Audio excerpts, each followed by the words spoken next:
여보, 아버님 댁에 언제 가? 이번 주말에 한번 갈까? 이번 주? 이번 주에 별로 갈 일 없는데. 집에는 왜? 무슨 볼 일이라도 있어?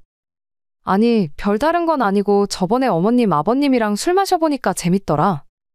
아버님도 언제든지 한잔 하고 싶으면 오라고 하셨잖아. 그렇긴 한데 당신 술도 못 먹잖아. 그때도 맥주 2잔 겨우 마셨으면서. 원래 술은 마시면서 느는 법이랬어. 지금까지 내가 제대로 마셔본 적이 없어서 그렇지. 혹시 누가 알아? 내가 주량이 늘어서 당신이랑 같이 한 병씩 마시게 될 날이 올지. 괜찮아. 그렇게 안 마셔도 되니까 무리할 필요 없어. 왜? 당신 옛날부터 일 끝나고 집에 오면 나랑 같이 한잔하고 싶어 했잖아. 내가 술 안 먹어서 그 부분이 서운하다며. 그렇긴 한데 이젠 진짜 괜찮아졌어. 나도 당신이랑 똑같이 술을 안 마시니까 이젠 익숙해. 그래서 주말에 안 가겠다고? 어머님, 아버님 보러 가자니까? 모시고 드라이브라도 나갔다가 맛있는 거 먹고 들어오면 되잖아. 아예 아버님 댁에서 하루 자고 오던가. 글쎄, 엄마 아빠도 주말에 편하게 쉬고 싶으실 거야. 그냥 다음에 볼 일 있으면 가자.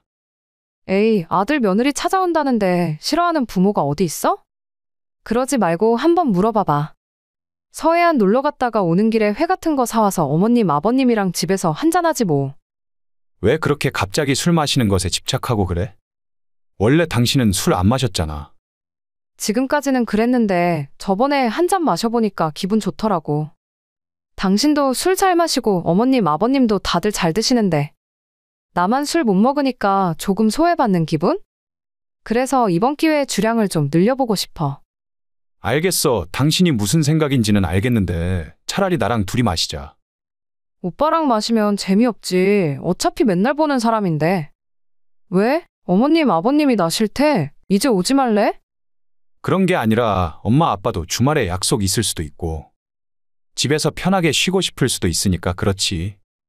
일단 알겠어. 한번 물어볼게. 별일 없다고 하면 놀러 가자.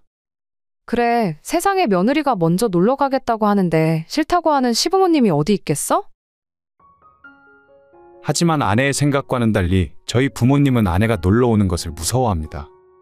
신혼 초반에는 그러지 않았는데 최근 들어 아내가 술을 마시게 되면서 상황이 완전히 달라졌어요. 제 아내는 술을 전혀 마시지 못하는 사람이었습니다. 연애할 때부터 그랬고 살면서 술을 마셔본 적이 손으로 꼽을 정도라 하더라고요. 저는 주량이 2병 정도였고 직장 생활을 하면서도 꾸준하게 주 1, 2회 정도는 술을 마셨기 때문에 아내와 연애 시절 데이트할 때도 맥주 1~2잔 정도는 마시곤 했죠. 가끔 삼겹살이나 곱창 같은 음식을 먹을 때는 소주를 마시기도 했지만 그때도 아내는 술을 무슨 맛으로 먹냐며 입에 대지 않았어요. 연애할 때는 큰 상관이 없었지만 결혼하고 나니 퇴근하고 집에서 같이 한잔했으면 하는 아쉬움도 있었습니다. 술을 워낙 싫어하는 아내였기에 강요하지는 않았지만 결혼 생활 1년이 지났을 때 갑자기 저희 부모님 집에 놀러 갔다가 술을 마시는 일이 있었어요. 저희 부모님이 반장난으로 술을 권했고 그 자리에서 아내가 맥주 2잔을 마시고 완전 취하고 말았습니다. 엄마, 주말에 뭐 하세요? 주말에? 우린 그냥 별일 없지. 왜? 무슨 일 있어? 아니, 무슨 일이 있는 건 아니고 와이프가 주말에 엄마 아빠 모시고 놀러 가자 하더라고요. 서해안 갔다가 오면 좋을 것 같다고 하던데. 갑자기? 갑자기 서해안은 왜?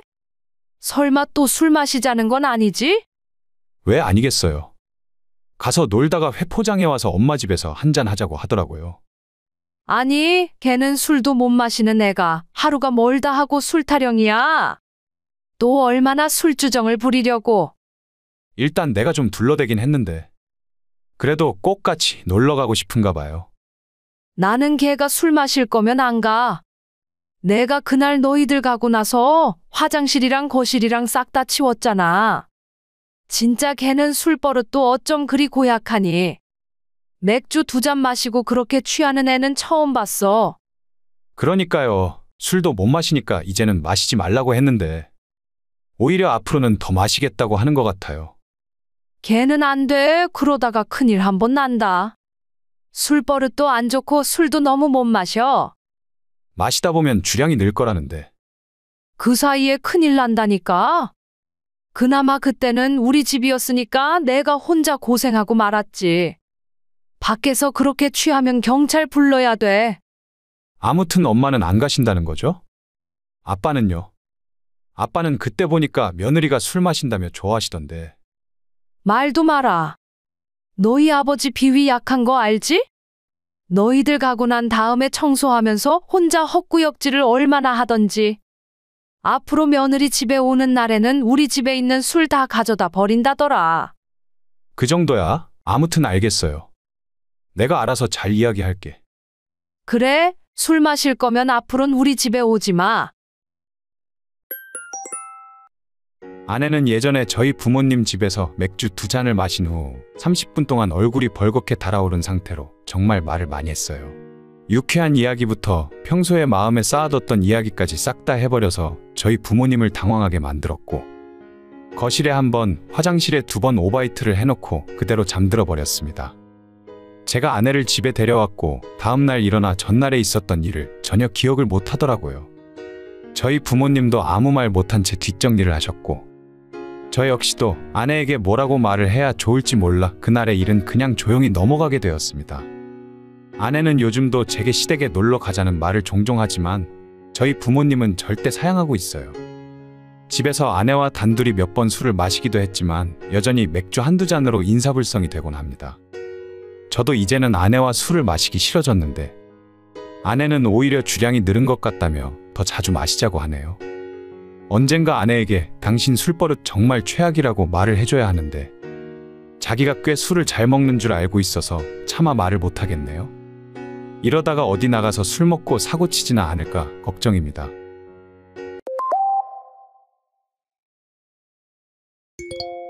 이봐요, 왜 전화를 안 받아? 4867 자주 맞죠? 네, 제가 감기가 걸려서 약 먹고 자고 있느라 전화 온 줄도 몰랐네요. 제가 4867 자주 맞는데 무슨 일이시죠? 이 빌라에 새로 이사 온 사람인가? 못 보던 차인데 당신 뭐 하는 사람이야? 초면에 당신이라뇨. 이번 주에 이사 온 거 맞아요. 그런데 누구시길래 밤 10시가 넘었는데 저한테 이런 걸 물으시죠? 딱 차를 보니까 젊은 사람인 것 같은데 좋게 이야기할 때 차 빼서 다른 곳에 주차해.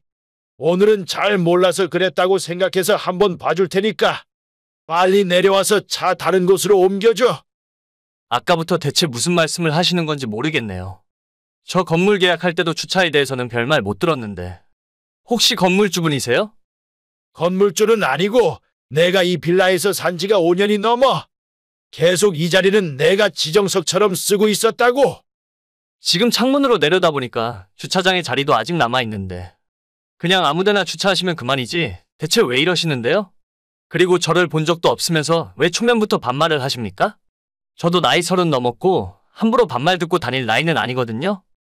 내가 반말을 하건 존댓말을 하건 그쪽이랑 상관없는 얘기고, 차도 코딱지만한 경차 타고 다니면서 뭘 할 말이 그렇게 많아? 나는 나이가 58이니까 내가 윗사람이네. 그리고 너가 사회생활을 얼마 안 해서 모르나 본데 원래 나이 많으면 형이야. 내 말 명심하고 얼른 차나 빼. 사람 짜증나게 하지 말고. 네? 저도 정상적으로 주차했는데 왜 자꾸 아까부터 차를 빼라고 하시는 거예요? 그 자리는 몇 년 전부터 쓰고 있는 내 지정석이라고.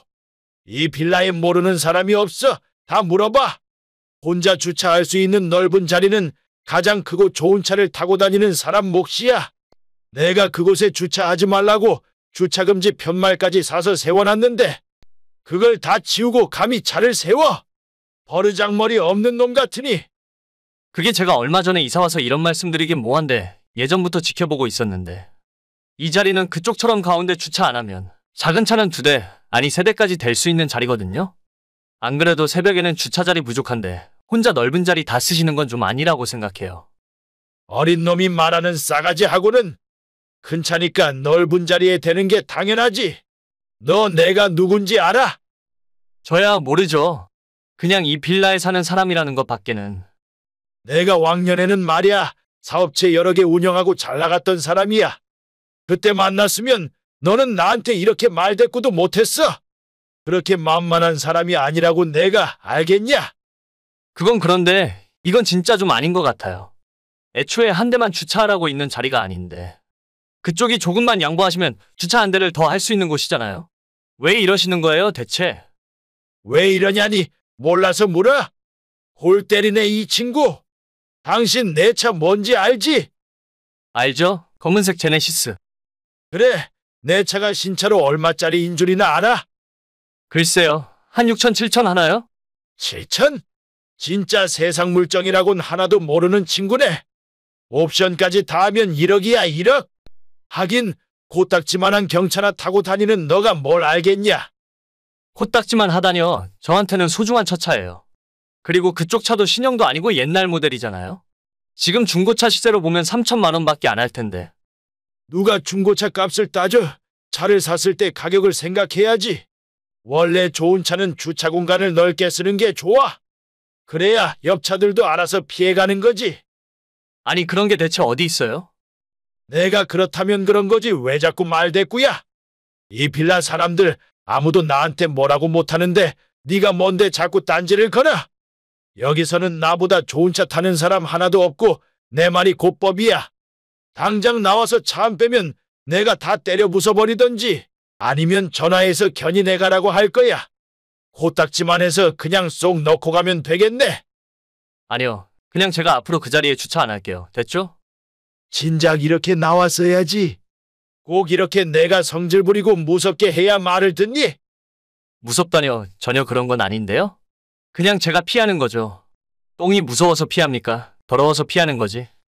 말하는 꼬라지 보니까 어디 별 볼 일 없는데 취직한 것 같은데 얼마 벌지도 못하면서 차는 무슨 놈의 차야? 그냥 버스나 타고 다녀. 너 같은 놈 때문에 점점 주차할 공간이 모자라는 거 아니야? 도무지 말이 안 통하시는 분이네요.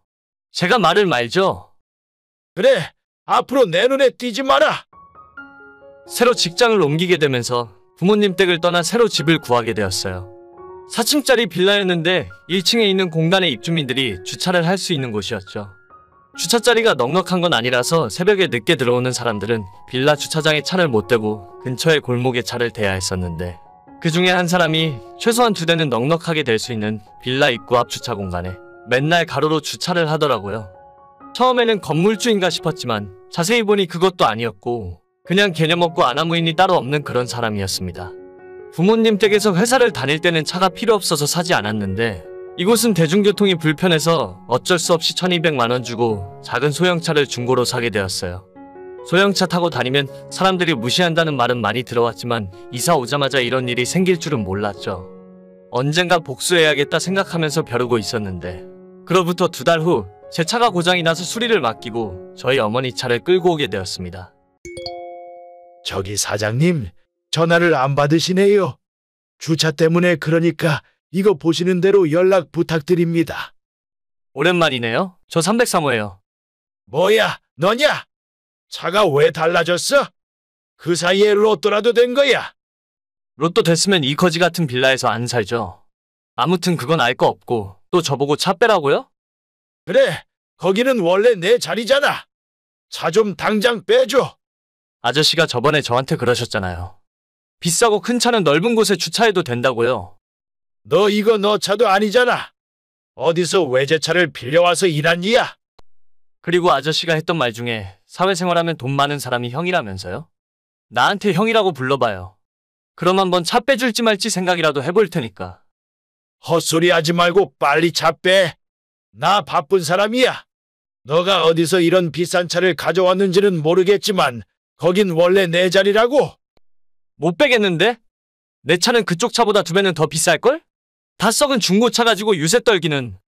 너 진짜 이렇게 나올 거야? 내가 성질나서 눈깔 돌면 어떻게 되는지 한번 보여줘. 보여주긴 뭘 보여줘.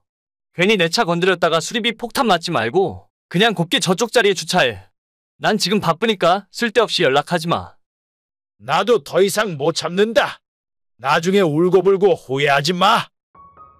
그렇게 저희 집 창문으로 아래를 내려다보고 있었는데 아저씨가 차에서 내리더니 저희 어머니 차 쪽으로 걸어오더라고요.